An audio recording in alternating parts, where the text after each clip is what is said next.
مرحبا بكم.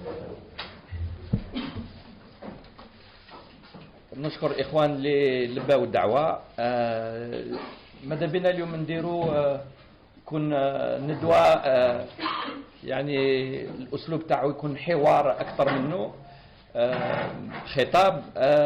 ماذا بنا اليوم مرة أخرى نزيدوا نأكدوا على مواقف جيل جديد، وكذلك نعطيو بعض ربما تحليلات باش نوضحوا الموقف من قبل عدد من الأحداث اللي هاي تجري في الميدان. فإذا كان لازم نديروا الشعار هو أنه الجزائر دخلت في مرحلة الفوضى العارمة، ووراء هذه الفوضى خطر كبير على النظام وعلى الدولة الآن، لأن هذا الشيء كنا نقولوا فيه منذ على الأقل سنتين. تتذكروا قبل الشبه الانتخابات تاع 2014 في أفريل كنا نقولوا فرضوا علينا العهدة الرابعة، ولكن رايحين يدونا بها إلى الفوضى وانهيار كل المنظومة، وربما المساس بالمؤسسات والمساس بالدولة ككيان. ها نحن اليوم في هذه الحالة منذ أكثر من أسبوع، ربما قريب 15 يوم، والرئيس الجمهورية غائب تماما. هنالك أطراف تدعي بالقرب من الرئيس الجمهورية وهي تماما يعني قريبة منه، ولكن اليوم يتقول باللي ما بقاش عندها اتصال به ومش قادرين يشوفوه، وربما رئيس الجمهورية هو بنفسه رهينة. فعندما نوصل لهذا الحد يعني وين ناس سياسيين اللي كانوا داخل النظام ويستعملوا هذه المصطلحات ويقولوا رئيس جمهورية رهينة، يعني وصلنا إلى حدود خطيرة جدا. والسؤال ما بعد ما هو اللي بعد هذه الحالة؟ فاليوم نشوفوا أن كل المؤسسات في شلل، يعني une paralysée des institutions. نشوفوا رد فعل بعد طلب من مجموعة من مواطنين اللي كانوا مسؤولين والبعض منهم شخصيات وطنية أن هنالك أي رد فعل رسمي، ولكن ردود فعل من مسؤولين أحزاب الموالاة، ومن بعد نقدر نطرق على مضمون هذا الرد. فالجزائر اليوم في مرحلة مرة أخرى أؤكد مرحلة خطيرة جدا. فبودي يعني قبل ما نتطرق للتفاصيل نعطيكم الكلمة ونروح مع بعض لهذه التفاصيل باش نشارككم بالتحاليل والمواقف تاع جيل جديد. فالكلمة لكم وشكرا.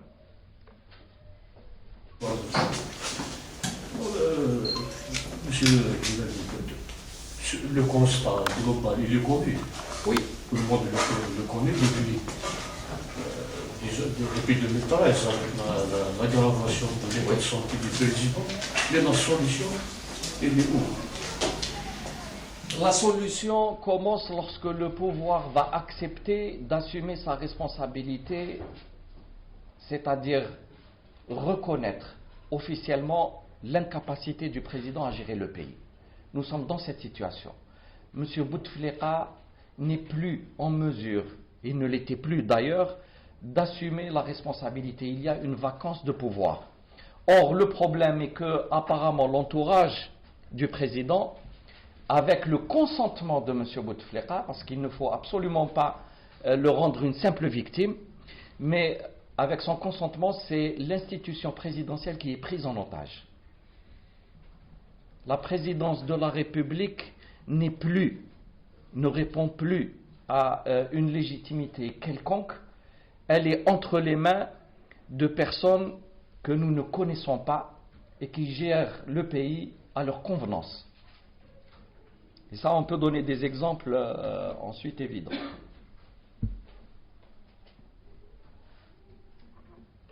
Donc la solution ne peut être que politique. Il faut que M. Bouteflika lui-même, ou alors les institutions habilitées, proclament la vacance du pouvoir et qu'on engage le pays vers un retour à la souveraineté populaire qui a été mise de côté depuis bien trop longtemps maintenant.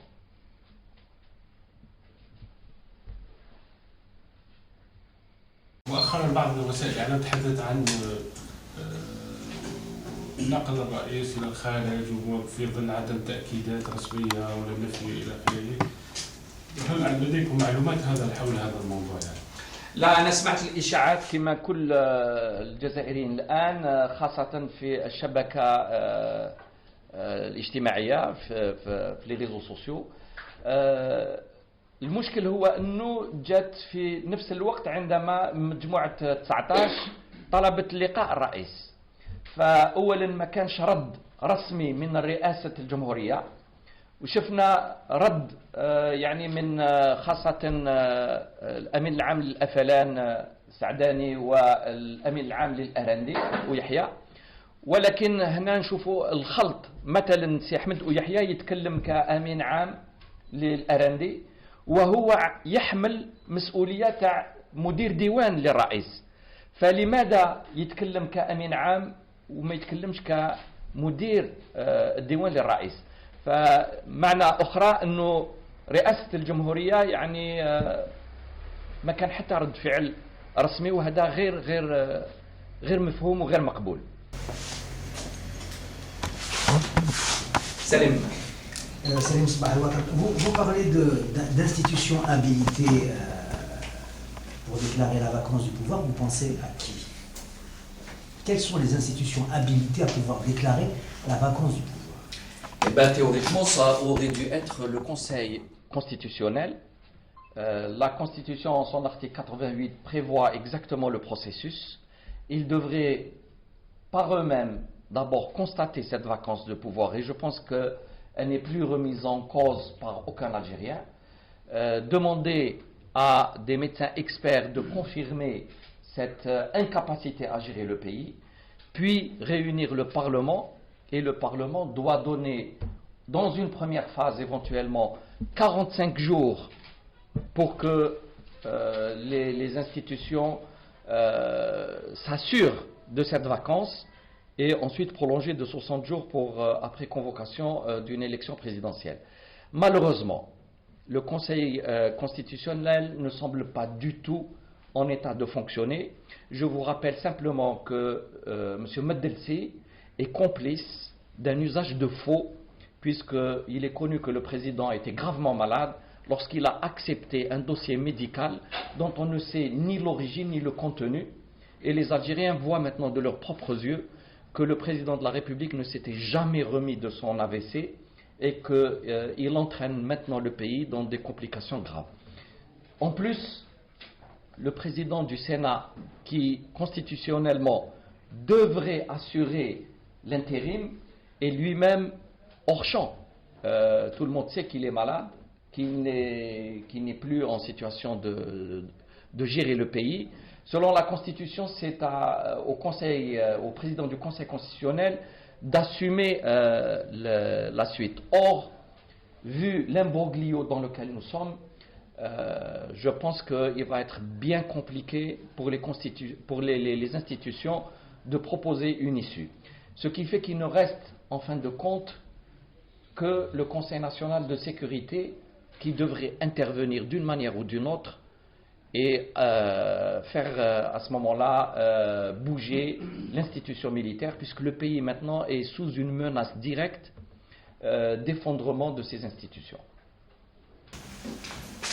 Mais le Conseil national de sécurité lui-même est présidé par Bouteflika. Il est présidé. Pardon. Le Conseil constitutionnel. Bon, d'abord, et ses membres et son président sont désignés. Absolument. comme Delcy a été désigné à la veille des présidentielles pour la mission que lançait. Le Conseil national de sécurité également est présidé par le même gouvernement. Donc on n'imagine pas que le Conseil national de sécurité se réunisse pour ce... Écoutez, tout le système politique algérien est construit autour de la pierre d'achoppement qui s'appelle le président de la République. Tout est relié au président de la République. Or, ce que l'opposition dit aujourd'hui, c'est qu'il faut changer de système. Il n'est plus admissible qu'un homme dans l'état de M. Bouteflika garde toutes les prérogatives entre ses mains. Mais maintenant, que faut-il faire? Est-ce qu'on retourne aux religions païennes et on va faire la prière face à un tableau? M. Bouteflika est devenu une image, simplement. Il n'a plus de réalité. M. Bouteflika n'a plus de réalité politique depuis maintenant au moins 2 ans. Il ne peut prendre aucune décision, il ne peut pas trancher les dossiers, il ne peut pas arbitrer. Et il s'est, d'une manière ou d'une autre, dessaisi de ses prérogatives de façon anticonstitutionnelle. Donc nous sommes dans une situation d'arbitraire total. Alors là, il n'y a plus de recours, sinon l'institution militaire, d'une manière ou d'une autre, qui trouve sa responsabilité impliquée. Je rappelle que c'est l'institution militaire qui a ramené M. Bouteflika. C'est à elle maintenant de résoudre le problème qu'elle a créé. Par ailleurs, tout le monde sait qu'en 2014, il y avait des réticences à ce qu'un homme qui a échoué durant 15 ans et qui de surcroît était complètement malade, qui gérait un régime gangréné par la corruption, et maintenant les faits apparaissent au grand jour, c'est, je pense, que l'armée qui avait décidé de le maintenir. Il n'aurait pas pu rester si l'armée avait décidé de lui retirer sa confiance. Donc l'armée est totalement impliquée dans le drame qui se prépare pour le pays.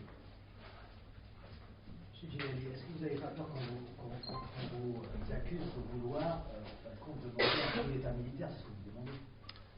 Non, je ne demande pas un coup d'État militaire, je demande à ce que... C'est un coup d'État militaire. Ce n'est pas pour que l'armée prenne le pouvoir. Il faut que le pouvoir revienne selon des procédures démocratiques avec une élection honnête.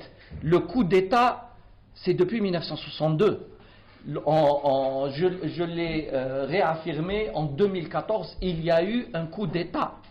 Imposer à l'Algérie un homme malade pour donner ses pouvoirs à son entourage était un coup d'État contre les institutions. Et c'est là où je dis que l'armée a sa responsabilité. Aujourd'hui, l'armée doit remettre le pays sur rail. Il faut qu'il y ait une prise de décision et qu'on arrête de dire aux Algériens qu'il y a un président qui en réalité n'est qu'un président virtuel. C'est ça le vrai coup d'État. Et il faut qu'on sorte de cette situation.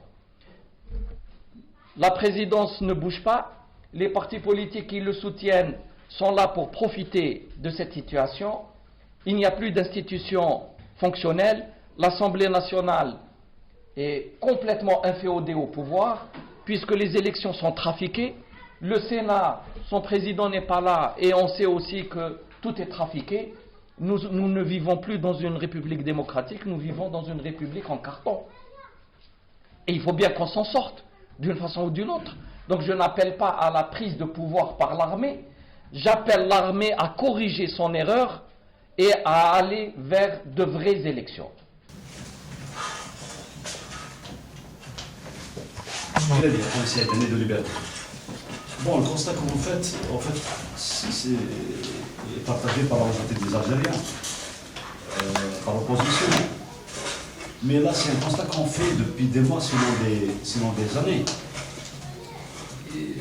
Mais là, ça ne bouge pas. On est dans le statu quo. Qu'est-ce qu'il pourrait faire basculer le rapport de force pour le changement qu'on espère? Personne en dehors du peuple ne peut faire balancer ce rapport de force. c'est au peuple de réagir. Malheureusement, la population algérienne a été pendant trop longtemps anesthésiée. Le comportement corrupteur de l'État algérien a fait que l'Algérien en général a perdu son autonomie, son esprit critique. N'oubliez pas également que ce pouvoir a utilisé l'argument des troubles, a utilisé l'argument de la Syrie, de la Libye et autres pour faire peur aux Algériens. En réalité, celui qui prépare la destruction du pays, c'est bien le pouvoir. Donc c'est aux Algériens de bouger, c'est aux Algériens de prendre conscience. Et je pense qu'avec les derniers événements sur la scène politique, les Algériens maintenant ne peuvent pas dire « nous ne savons pas ». Nous ne savions pas que Bouteflika était, avec son consentement, otage d'un clan et que ce clan-là utilise la puissance publique pour rester au pouvoir et exclure les Algériens du choix souverain. Et récemment, dans le cadre du travail du bureau, Oui. l'IXO, Oui. l'un des points retenus, c'est justement d'aller vers le peuple, d'aller vers la population pour essayer d'expliquer, de sensibiliser. Mais concrètement, qu'est-ce qui a été fait? Concrètement, ce qui a été fait, c'est que l'opposition qui n'existait pas il y a 1 an et demi, maintenant existe. Vous n'avez qu'à faire référence au discours des hommes du pouvoir. Ils parlent tous de l'opposition. Autrement dit, l'opposition existe et ça, ce n'est pas tombé du ciel. Il y a eu un travail très important. Ça nous a permis de dépasser toutes les contradictions, décloisonner l'opposition. Nous avons réussi cette première étape, nous allons vers une deuxième étape. Nous préparons une deuxième conférence, comme celle, la première de Mazafran. S'appellera-t-elle Mazafran 2 ou autre chose? C'est selon. L'important est que nous consolidions cette opposition et nous consolidions les exigences et les demandes que nous avions formulées. C'est-à-dire aller vers la construction d'un état de droit, sortir des contradictions, déclarer réellement la vacance du pouvoir et préparer de vraies élections pour remettre le pays dans la légitimité une fois pour toutes.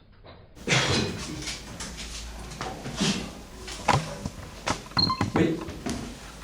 Est-ce qu'en tant qu'opposition, en tant que bloc, vous allez intervenir officiellement dans la rue pour être,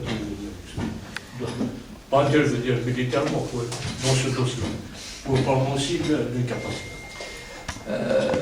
Au nom de Djil Jadid, j'assume ce que j'ai dit. Je ne l'assume pas au nom du reste de l'opposition, bien entendu, puisque chacun a tout de même sa marge de manœuvre.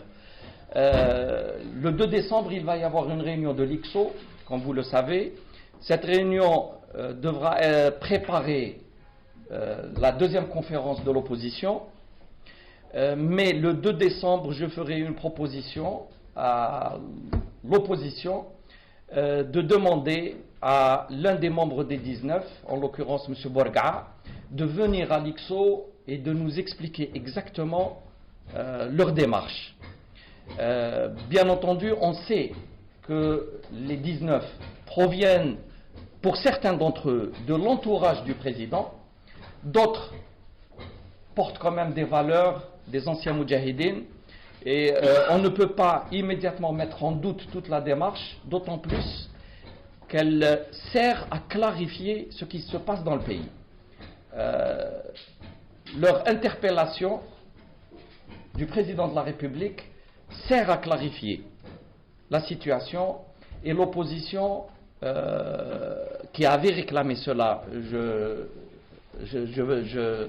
le répète, ici même le 21 mars, j'avais fait la proposition qu'il y ait une délégation de la société civile. Malheureusement, à ce moment-là, personne n'avait réagi. On ne pouvait pas le faire soi-même parce que venant de l'opposition, on aurait été de toute façon taxé d'opposants irréductibles, et de toute façon, même si on avait été reçu par le président on aurait de toute façon dire qu'il est incapable de gérer, mais que ça provienne de son propre entourage, ça donne du crédit à cette démarche, et donc on aimerait bien savoir un peu plus ce qu'il y a derrière. يعني نفهم من كلامك انه فيه اتصالات مع هذه المجموعه، ولماذا الاخضر بورقعه بحد ذاته؟ لماذا مش رئيس حزب زي الويزا ولا غيره؟ لان اولا مازال ما كان حتى اتصال، وهذا اقتراح من جيل جديد. لماذا الخضر بورقعه؟ لانه هو كان دائما في المعارضه ومعروف عنه ما كانش داخل النظام، وثانيا ما يرأسش حزب. الجماعة هذه تتكلم على عملية غير حزبية وخارج الإطار السياسي، فهذا خلانا نتجه لرجل يعني ما عندوش ارتباط ولا بالنظام ولا بأحزاب سياسية، وعنده المصداقية نتاعو كمجاهد قائد يعني في حرب التحرير، وعنده المصداقية الكافية. ولكن أنا قلت يعني السي الخضر بورقعة، ولكن يقدر يجيب الرفاق تاعو. هذا ما هو إلا اقتراح اللي راح يعني نطرحه على الإخوان في هيئة التشاور، لأن ما نقدرش نقعد نحكم على الناس حسب مواقف شخصية، نجاوز الإشكال الشخصية. ما عندناش علاقة سياسية، ما راناش في منافسة سياسية مع هاد الناس، ولكن عندما الأمور تتجه في المصلحة العامة لازم يكون بطريقة أو أخرى اتصال وتفاهم على هذه المواقع. Votre position concernant le mouvement 19 est en opposition avec ce que vient de dire M. Belabès du RCD, qui lui est totalement contre le groupe de l'initiative. Alors vous dites qu'il faut dépasser les problèmes personnels qu'on peut avoir avec les membres des 19. Est-ce que cette initiative vous a un peu gêné, a gêné l'opposition? Est-ce qu'à un moment donné, certains ont considéré que c'était un combat porté à l'opposition? Est-ce que vous partagez cet avis? Non, je ne partage pas cet avis. Si on avait des objectifs personnels ou partisans à défendre, on peut estimer être concurrencé par X ou Y. En l'occurrence, en ce qui nous concerne, nous voulons un véritable changement de système, et tous ceux qui peuvent y contribuer sont les bienvenus. À partir du moment où les gens ont pris conscience de leur propre responsabilité, si c'est leur conscience qui a parlé, je rappelle simplement qu'un certain nombre parmi les 19 avaient soutenu le 4e mandat. Et donc leur responsabilité personnelle reste engagée totalement dans les résultats, mais autant faire le bien même si c'est tardivement. Voilà. Si d'autres, à l'intérieur du pouvoir, voulaient se désolidariser de ce qui se passe, on les applaudirait. À l'occasion, moi je fais appel à un certain nombre de ministres qui semblent être des gens d'honneur, de leur dire, posez-vous à vous-même les questions. Questionnez votre conscience. Est-ce que, en tant que ministre, vous rencontrez le président de la République? Est-ce qu'il vous donne des directives? Comment se fait-il qu'on aille dans la comédie à un tel point qu'on maquille une salle pour en faire une réplique de la salle du Conseil des ministres? Savez-vous que le Conseil des ministres se tient juste ici, à quelques centaines de mètres à vol d'oiseau? Mais vous avez tous vu les images qui passent à la télé.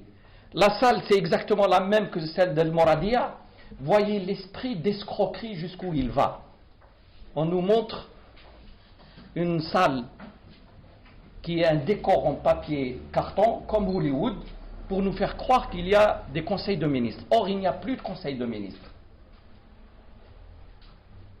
Donc, à ces ministres-là, je leur dis, c'est le temps de réagir pour vous et d'arrêter la comédie et de dire la vérité aux Algériens que la situation est trop grave. Je prends comme exemple M. Barté Belhaïm. Il vient de faire, il y a quelques jours, une déclaration qui ne peut pas passer inaperçue. Il reconnaît que 30% des factures d'importation sont surfacturées. Il est revenu à moitié sur ces déclarations je vous invite à relire ce qu'il a dit. Il a dit, je n'ai pas parlé de l'ensemble des factures, mais je reconnais que dans certaines factures, la surfacturation est de 30, 60, 100 ou 300%.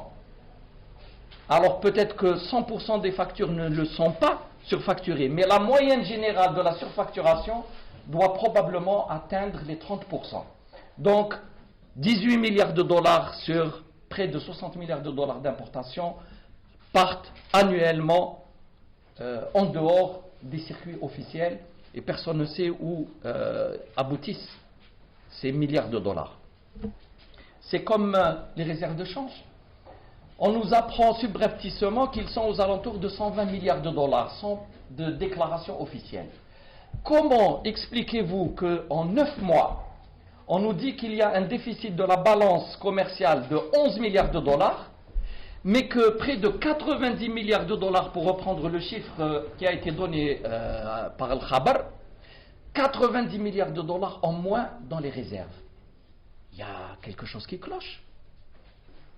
Si la balance commerciale avec l'extérieur est déficitaire de 11 milliards de dollars, on la comble avec 11 milliards de dollars de réserves, on ne la comble pas avec 90 milliards de dollars. Donc il y a de très forts doutes sur les réserves, sur les mouvements d'argent, sur ce qui se passe, les véritables chiffres de la balance commerciale. On ne sait plus qu'est-ce qui se passe dans le pays. On ne sait plus qui gère l'argent. On ne sait plus qui signe.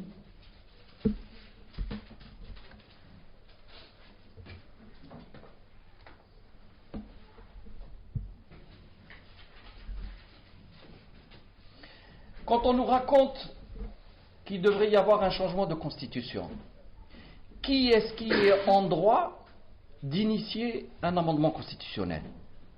Dans l'état actuel, où un président est complètement occulté, c'est peut-être l'imam occulté, hein, le 12e imam qu'on va voir par intermittence. Qui est-ce qui est derrière la proposition d'amendement de la Constitution? Qui a le droit de toucher à la Constitution et de l'initier? Pourquoi elle ne passe pas par référendum? Elle ne passe pas par référendum parce qu'il faudrait qu'elle soit à ce moment-là débattue comme simple loi au niveau du Parlement. Et si elle est débattue au niveau du Parlement, les Algériens vont peut-être savoir un peu trop de choses. Donc on veut le faire passer par référendum, mais en l'absence d'un président de la République. Monsieur Saadani, pour le citer encore une fois, il a expliqué doctement que si dans la proposition de l'amendement constitutionnel, les équilibres sont normaux, alors le président de la République a le droit de faire passer par le Parlement. Et s'il y a un déséquilibre, à ce moment-là, on doit passer par référendum. Mais c'est incroyable. Le monsieur pense que si un président transforme une constitution et la déséquilibre, il peut la proposer par référendum. Ce n'est ni l'esprit ni la lettre de la Constitution. La Constitution est très claire à ce sujet. Si on touche aux équilibres, on change les équilibres, à ce moment-là, on passe par référendum. C'est exactement ce qui s'est passé en 2008. Et c'est pour ça qu'on a dénoncé une violation de Constitution. Parce qu'en 2008, il y a eu des changements dans les attributions du chef du gouvernement, des prérogatives du gouvernement, des prérogatives de l'Assemblée, des prérogatives du président. Ils ont fait sauter la limitation de mandat. Si ça, ce n'est pas atteinte aux équilibres, alors où sont ces équilibres? Donc en 2008, normalement, l'amendement était caduc. Et au vu du droit, M. Bouteflika n'a pas le droit d'être président de la République. Il aurait dû s'en tenir à ce qu'il a juré sur le Coran en 2004. Et il aurait dû le respecter en 2008. Il ne l'a pas fait parce qu'apparemment, lui, comme dans tous les mandats, a été construit et fait par les faiseurs de rois. M. Saadani réclame aujourd'hui, applaudit le départ des faiseurs de rois. On aurait voulu qu'il acclame aussi le départ des rois artificiels. M. Bouteflika est un président artificiel. Et il aurait dû, et il devrait partir en premier avant qu'on ne commence à parler d'un état de droit.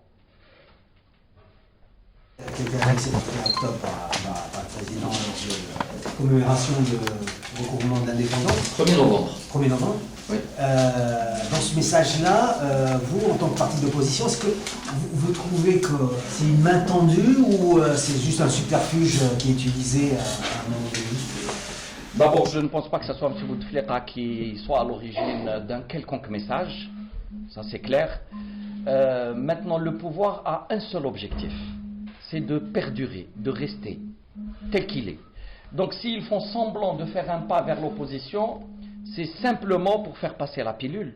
Et ils veulent que l'opposition accepte à travers une ou deux concessions, qu'on accepte le principe qu'ils puissent amender la Constitution. Or, nous avions dit à plusieurs reprises, pas d'amendement constitutionnel dans l'état où on est.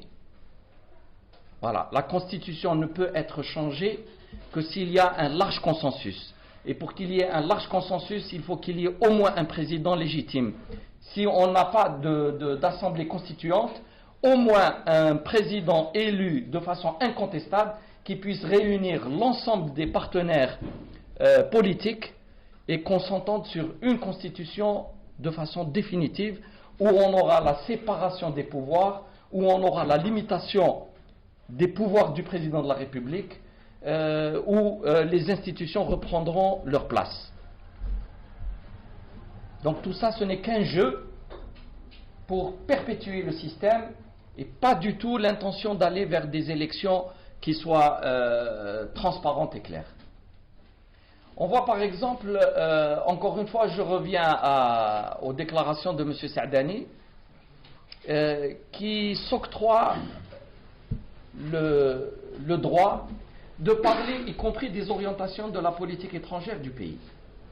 Lorsqu'on voit qu'il propose un changement de position sur des questions stratégiques pour le pays, de son fait, on se pose des questions sur la fiabilité maintenant du gouvernement, sur la position du ministre des Affaires étrangères et constitutionnellement sur la position de M. Bouteflika lui-même, puisqu'il est le premier responsable qui met en œuvre, qui conçoit et met en œuvre la politique étrangère. C'est ainsi que c'est libellé dans la Constitution.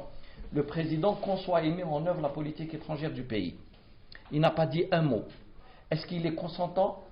Est-ce que c'est lui qui a envoyé un ballon sonde ou son entourage?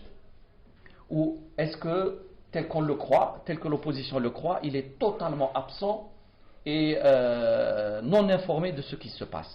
Vous parlez de la question du Sahara occidental, c'est ça? Entre autres, absolument. Est-ce qu'il n'y a pas une volonté de l'État algérien de lâcher le pays sahraoui? Ça devrait être dit par le ministre des Affaires étrangères, pas par le secrétaire général du FLN, aussi contesté, et qui demande aux Algériens de demander des informations au président Hollande sur ce qui se passe dans la présidence algérienne. Ça me paraît un peu étonnant, stupéfiant. Si le groupe du 19 vous avez contacté, vous aurez accepté d'y figurer? Non. Qu'est-ce qui vous gênerait? Qu'est-ce qui vous gêne dans la... Est-ce que c'est la composition qui vous gêne? D'abord, sur le principe, je réitère, le 21 mars 2015, j'avais fait la proposition qu'une délégation de personnalités puisse demander audience au président et je n'avais aucunement l'intention d'y être, tout simplement par ma position. Je suis franchement, et je l'ai été depuis le début, contre le 4e mandat, contre la présidence de M. Bouteflika. J'ai toujours dit qu'il était en situation d'inaptitude de gérer le pays. Ce n'était pas donc à moi, ayant une position aussi tranchée, d'aller le voir, parce que je serais sorti avec la même idée.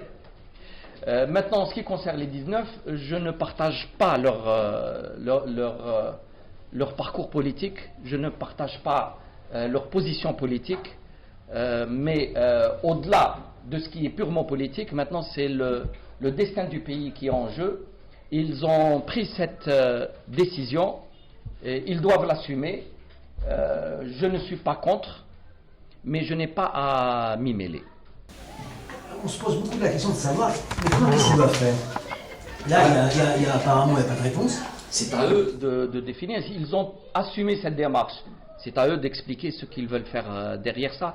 Et c'est pour ça que moi, je vais proposer à l'ensemble de l'opposition d'écouter un représentant de ce groupe pour savoir qu'est-ce qui se passe exactement, qu'est-ce qu'ils veulent faire et jusqu'où ils veulent aller.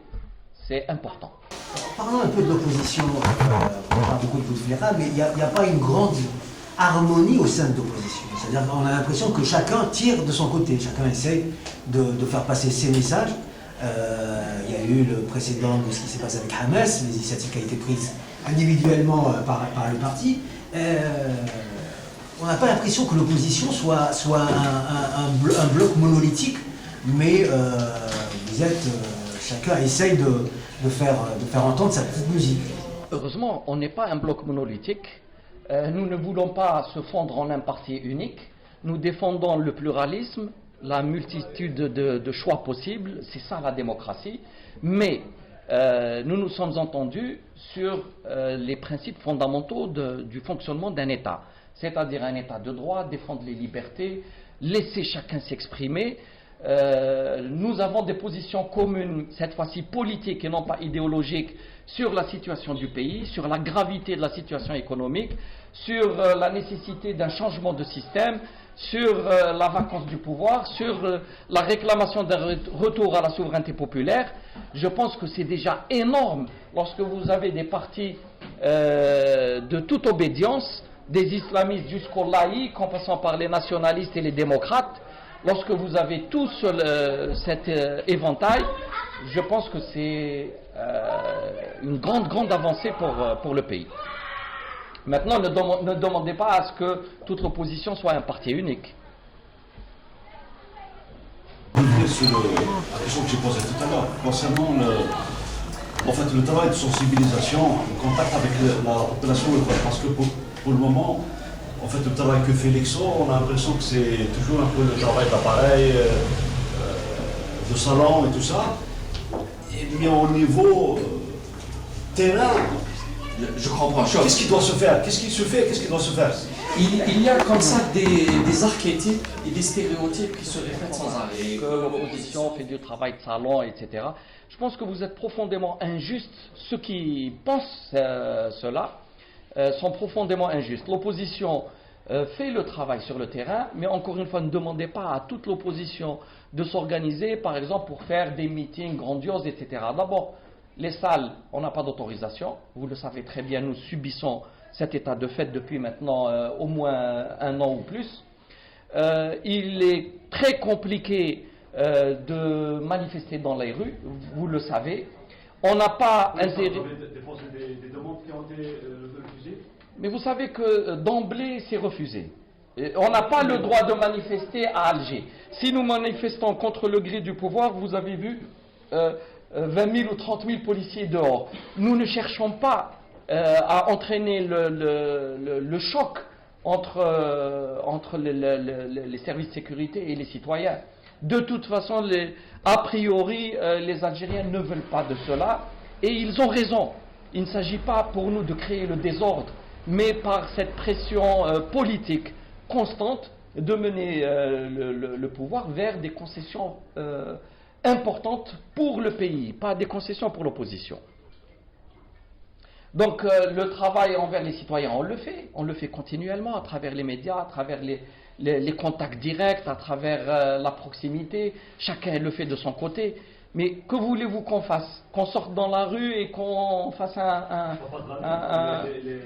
meetings, ça reste une solution concrète. On le fait. On le fait à l'intérieur du pays, mais ça reste très limité, je le concède. Mais de là à dire que l'opposition fait un travail de salon, non, ce n'est pas vrai. Parce que l'opposition a tout de même réussi à créer un rapport de force. Il est peut-être encore en défaveur de l'opposition, mais c'est un rapport de force qui existe maintenant. واش اللي عرق المزا في الاثنين؟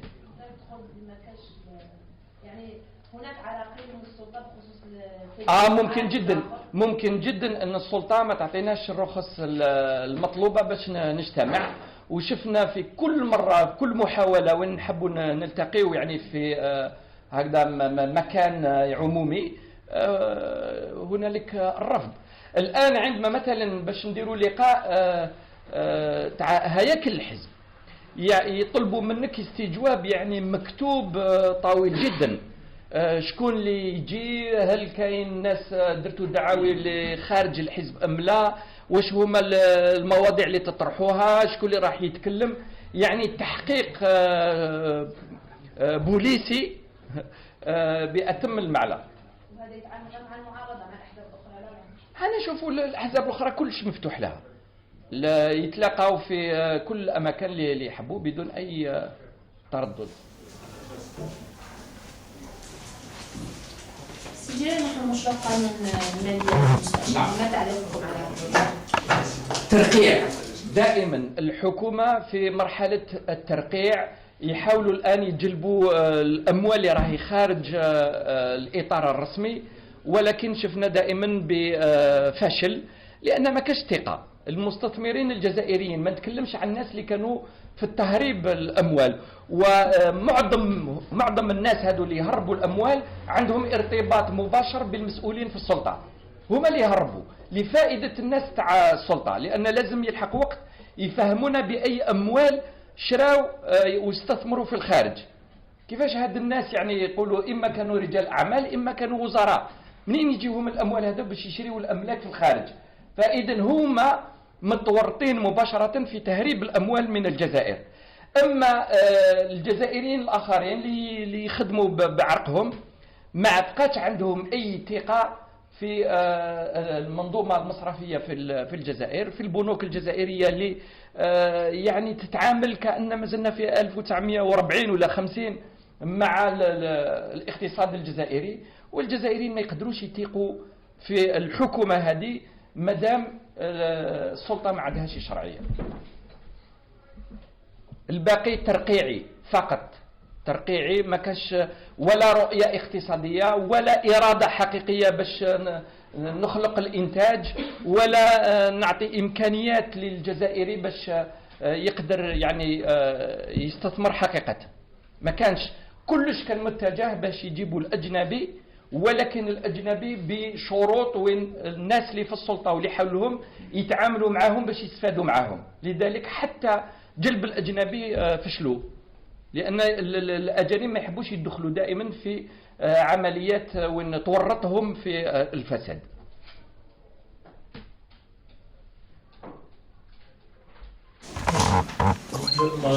La suite des événements, vous l'imaginez comment? Je vais expliquer. Bouteflika, tôt ou tard, d'une manière ou d'une autre, va partir.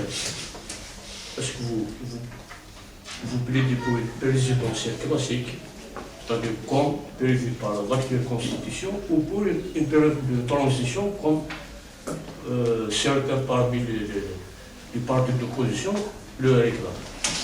Il est évident que maintenant l'état dans lequel se trouve le pays, l'administration et les institutions, il me semble difficile d'organiser en 60 jours par exemple des élections qui soient honnêtes. Ça me semble hors de portée maintenant. Il est très probable que l'Algérie doive repenser son système politique. Et pour cela, elle doit prendre un minimum de temps. Je pense qu'une période de transitoire maintenant va s'imposer par elle-même. Je ne crois pas qu'on puisse organiser directement et rapidement des élections présidentielles ou même législatives. Malheureusement. Et qui va l'amener? Pardon? Qui va mener cette période de transition? Qui va l'organiser? Je vais vous répondre. L'opposition a réclamé une commission indépendante pour gérer l'ensemble du processus électoral, c'est-à-dire du fichier jusqu'à la proclamation des résultats, avec des moyens logistiques continus, c'est-à-dire qu'ils ne sont pas ad hoc, ils ne viennent pas juste à la période des élections.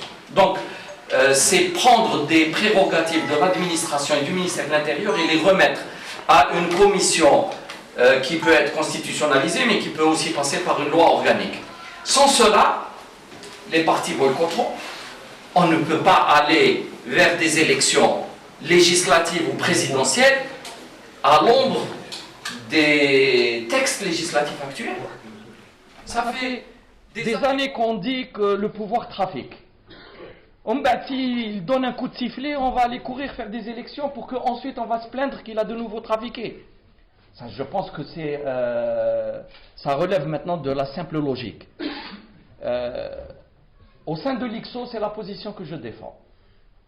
S'il n'y a pas de garantie absolue pour que des élections se déroulent dans les normes, il faudra s'abstenir et laisser le pouvoir seul.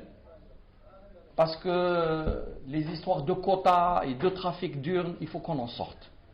Or, s'il devait arriver quoi que ce soit par l'application de l'article 88 ou par une démission ou par un décès, dans 60 jours, c'est déjà trop tard.